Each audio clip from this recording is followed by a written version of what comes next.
works the same way. And you would think within the organization it would work different, but people thrive on the weak. And it's like you find a weak person and that's all you talk about. That's all the business you handle. That's your goal is to focus on the weakest link. And it just seems like once you're done with one person, if they get disfellowshipped or disassociated or completely drop off, well then it's to the next one. And at what point do you just... At what point do they run out of people? At what point do they run out of people, or what point do you work for what you have? Yeah. At what point do you try to make your organization, how do I want to say this? At what point do you take the people that you have and try to make them better without focusing on destroying the weak? And I hope that makes sense, but it seems like when there's the people that are in the congregation, and there's people that are around the congregation. At what point do you really try to facilitate bringing the people that are around the congregation into the congregation? For instance, let's play a game here, and I think this will be a really good analogy. At the point in time someone gets disfellowshipped, somebody that's not even familiar with the way the system works, it is easier for them to get into the organization than someone who's known right or wrong, messed up, is truly repentant, is truly sorry for what they did, and wants to come back. It is easier for somebody that's never read the Bible, never been familiar with the witnesses, doesn't know anything. If I started studying today, fresh, I would be baptized before somebody would be reinstated. I would get more help to get baptized than if I wanted to get reinstated. If somebody wants to get baptized, everybody invites them over for supper and takes care of them and treats them like their best friend and gets them involved in the extracurricular activities to get them baptized. But then once somebody gets disfellowshipped, they're just off the grid. And they're not addressed, they're not helped, they're not assisted until after they're disfellowshipped. Or reinstated, excuse me. And that's where I have a problem. Because one bird in hand is better than two in the bush. And at what point do you help try to get the people that you lost back versus the people that you might get going door to door? I was thinking of the parable, of the Bible parable, where Jesus said he would leave 99 sheep to recover the one. Doesn't seem like that's how it works at the Kingdom Hall. You leave 99 sheep to find a sheep that might be out there. Yeah. But we wouldn't leave 99 sheep to find the one that we lost. Because I think there's plenty of disfellowshipped people out there that do feel lost, that want to find a place, but they haven't been able to, because to get reinstated, you basically just have to sit there in the back, shut up, go to the meetings, to prove that you're repentant. That doesn't even truly show your repentance. Your true repentance is when you sit down with the elders and say, hey, I'm sorry for what I did. I'm conducting my life in a better fashion now.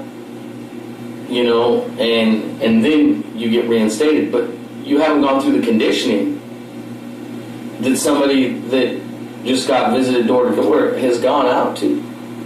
You're right. It's a great irony that Jehovah's Witnesses will go into prisons and they'll sit down in these prison rooms with people that have stabbed people and stuff, felons, and they'll be so proud of them that they'll tell those people, when you get out of prison, I want you to come eat dinner with my family. They do. No, seriously, I remember this elder named Bob. It was a prop he used during his talk was the thank you cards and stuff that he gets from prisons, where he would go and he was talking about gang members and stuff like that. If I sent a thank you card, it would be ripped up, burned, and not even acknowledged of its existence. And that's through all the meat and potatoes and appetizers. That's, for me, what it all comes down to, is they'll go out, they'll go find all these new members, but the members that were a part, that do want to come back, have to go through this gauntlet of embarrassment and maybe it's all in your head, but you sit in the back of the Kingdom Hall, everybody stares, and, kids walk by you like you're the devil, and, the people that are around the truth don't truly understand what disfellowshipped means, so they walk around you, they don't walk by you, they literally walk around you. And again, it's more than just all being in your head, and it baffles me, because if you truly want an organization to grow, all disfellowship people are weaker members of the organization at some point. If they want to totally cut themselves off the organization, that's on them. But if you're disfellowshipped, and if you did want to be part of the organization, you don't have anything to fall back on besides a really bad relationship. It does raise the question, what is the stamp that the Watchtower Society is leaving on Earth? If you have a century-long history of the Jehovah's Witness organization, and behind it you have this, it's like a trail of tears, where there's just literally millions of people that were tossed asunder, that were just cast to the side, forgotten, left behind. It is strange, not in a snapshot moment of Jehovah's Witnesses, you see the Kingdom Hall, everyone's smiling, everything's bright, everything looks fine. But if you look in retrospective and you look what's behind there, in just my 30 whatever years on this planet, it would take me all day to make a list of all the people who have come, gone, been chucked out the window, and usually people that come into the truth or born into the truth or whatever. It's strange to me that they don't understand just basic humanity, that everyone's life is an arc. Nobody is like flatlined in their life. Everyone has high moments where everyone's like, yeah, they're great, we love them. And everyone has low moments where you don't have any friends, you've blown it, you've made mistakes, sins, errors, whatever you want to call it. And for some reason, Jehovah's Witnesses or the Watchtower, they don't want to accept that. They don't want it to be, but that is just the nature of human life, is peaks and valleys, ups and downs. But they seem to get across this, and it comes through in the literature, that you're supposed to be like a streamline process where you don't, I guess they would call it faltering. You don't go too far to the left or to the right, and it all sounds very flowery when you for people that fail to meet this line that they've drawn. There's a bar. If you can't get above that bar, it's a disgust. But there is the irony that you spoke of, in which they will go to the filthiest trailer park, and they will almost be pleading with somebody who is just on drugs, just some absolute low life that probably robs people's cars at night, and they'll say, oh, he did take a magazine out of my hand, and it's the greatest thing in the world to them. And they'll go back to their cars, and they'll write notes in their book about, and they'll have all these illusions or dreams about this person coming into the truth. And they'll say, oh, he has long hair now, but he'll get it trimmed up and everything. And it's such a stark contrast with the people who are actually, like you said, part of the program. They've blown it, which this isn't something that happens once in a blue moon. Happens every day. People sitting. Those people that do want to come back turn into those people that they're trying to get. They turn into the long-haired, tattooed meth user, car stealers, because they didn't get any attention in the meantime. And what I'm saying is, why don't we give those madness the attention in the meantime? And that's one thing that doesn't make sense to me. The other thing is a great parable that they use for people that have been DF'd, which is the parable of the prodigal son. Yeah.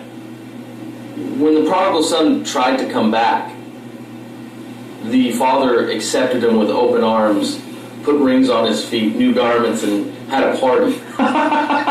They didn't say, listen, you're going to have to sit in the back of all of our parties for the next year until everyone here knows that you really want to be a part of this family.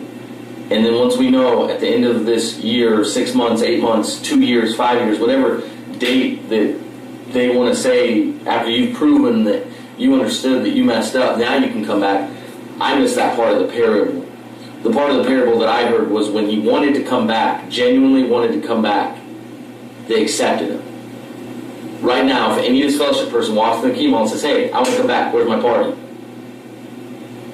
If they're really genuine and says, I want to come back, I understand what I did, I messed up, I haven't done that for years, I understand this is the truth, and I want to be a part of it, they're going to make him sit in the back room.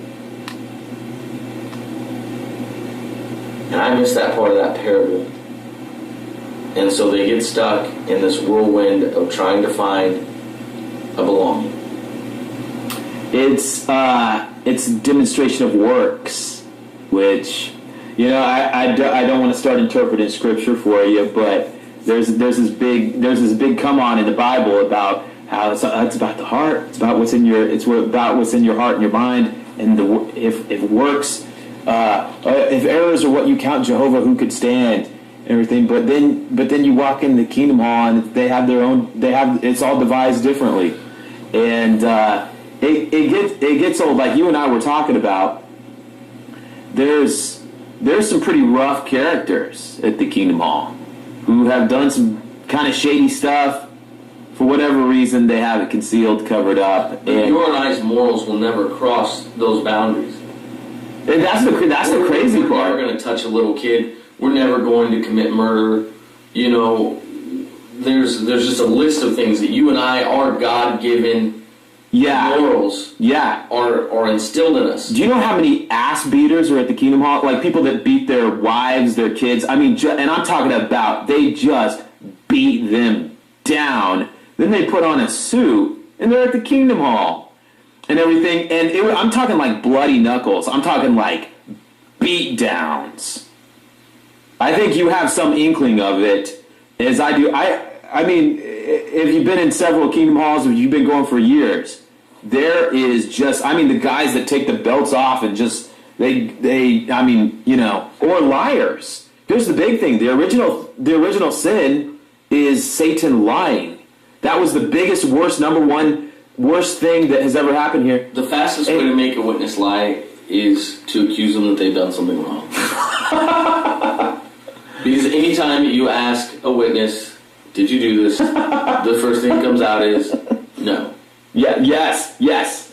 And here's why the answer is no. Because I'd never do anything like that. There's not even. And then they get the scriptural battle of, well, here's why I didn't do it, and then it all goes away. You're right. The kingdom hall, lying is like seriously what Satan has cast out of the, you know, whatever. And unfortunately, most people don't understand that if they just came out, it's the fear of the discipline. If they would know that, listen, I did smoke a cigarette. What's the recourse for that? Well, it depends who you are. Yeah. Because if you're the right guy, they're going to say, hey, don't ever do that again. Bad association spoils useful habits. And when you associate with the people that smoke, then you're going to smoke. Don't do it again. Whereas if you're someone else, oh my goodness, you smoked a cigarette, we're going to have to schedule another meeting. That's what frustrates many people in the kingdom halls is there's no uniformity of justice. You know, even in Satan's system of things, judges have parameters that they have to work within, whereas, you know,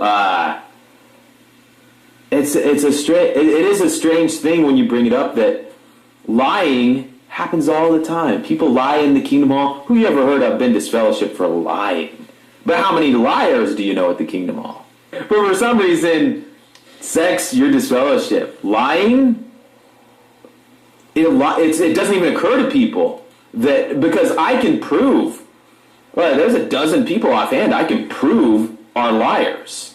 I can confirm that they have lied. They never were recompensed for that. And to me, for that sin. It's one thing if you lie. It's another thing if you continue to lie. Yeah. And there's been times where I've been put on the spot and I've been like, no, I didn't do that. And then they're like, come on. Okay, yes, I did. You know, but it's another thing to live a lie. And I think there's a lot of people out there within the organization or not, that are living a lie. The only difference is, like you said, who's been publicly reproved for lying? Who's been disfellowshipped for lying? I know a lot of people who've been disfellowshipped, but it wasn't for lying. Was the sweetness of your skin. It was the hope of all we might have been. That filled me with a hope to win. Impossible thing. At what point do you try to make your organization, how do I want to say this? At what point do you take the people that you have and try to make them better without focusing on destroying the weak? And I hope that makes sense, but it seems like when there's this, and nature works the same way, and you would think within the organization it would work different, but people thrive on the weak. And it's like you find a weak person and that's all you talk about. That's all the business you handle. That's your goal is to focus on the weakest link. And there's the people that are in the congregation, and there's people that are around the congregation. At what point do you really try to facilitate bringing the people that are around the congregation into the congregation? For instance, let's play a game here, and I think this will be a really good analogy. At the point in time someone gets disfellowshipped, Was the sweetness of your skin. It was the hope of all we might have been. That filled me with a hope to win. Impossible thing. it just seems like once you're done with one person, if they get disfellowshipped or disassociated or completely drop off, well then it's to the next one. And at what point do you just... At what point do they run out of people? At what point do they run out of people, or what point do you work for what you have?